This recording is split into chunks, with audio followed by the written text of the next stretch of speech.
Penguin Random House Audio presenta La mentira, de Nora Roberts, narrado por Angeli Baez.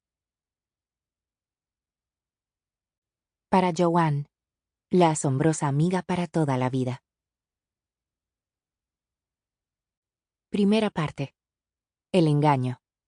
No es la mentira que cruza por la mente la que causa daño, sino la que echa raíces allí. Francis Bacon. 1. En la gran casa, y Shelby siempre pensaría en ella como la gran casa, se sentó en el gran sillón de piel de su marido frente al gran e imponente escritorio. El sillón era del color del café, no era marrón. Richard había sido muy preciso en ese tipo de cosas. El escritorio en sí, tan elegante y reluciente, era una pieza exclusiva de madera de cebrano africano y estaba hecha a mano en Italia.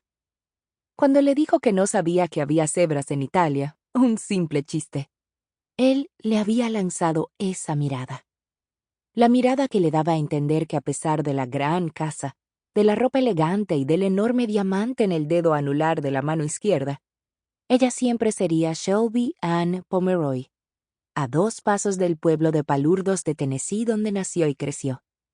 Pensó que en otro tiempo su marido se habría reído, habría sabido que estaba bromeando y se habría reído, como si ella fuera la chispa que iluminaba su vida.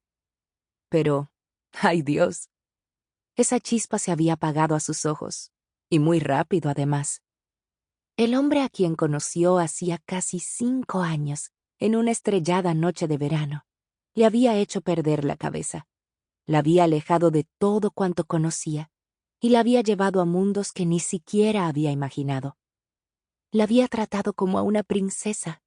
Le había mostrado lugares sobre los que solo había leído en libros o visto en películas. Y la había amado en algún momento, ¿verdad? Era importante recordar eso. La había amado, la había deseado, le había dado todo cuanto una mujer podría querer. Mantenido. Era la palabra que él había usado con frecuencia. La había mantenido. Quizá él se disgustó cuando se quedó embarazada.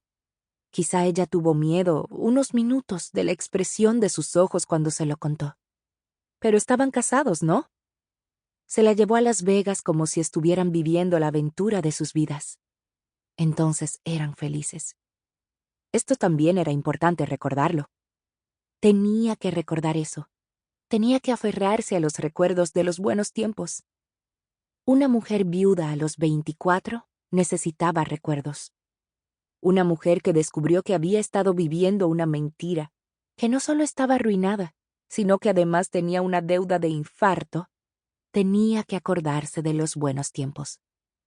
Los abogados, contables e inspectores de Hacienda se lo explicaron todo, pero bien podrían haberse dirigido a ella en chino cuando continuaron hablando del grado de endeudamiento, de los fondos de cobertura y de las ejecuciones.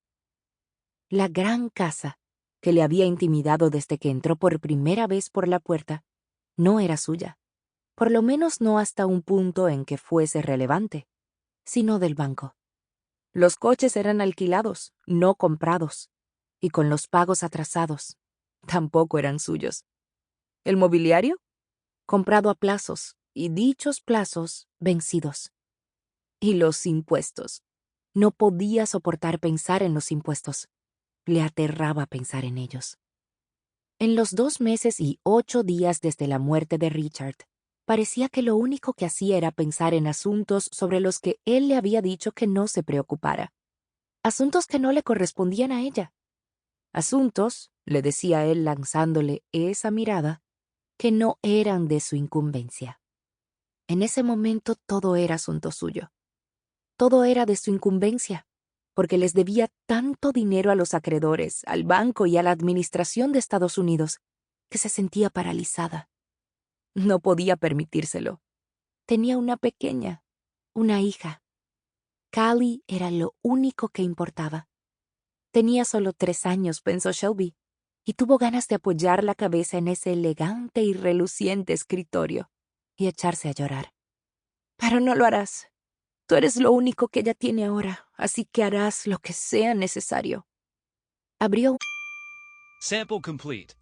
Ready to continue?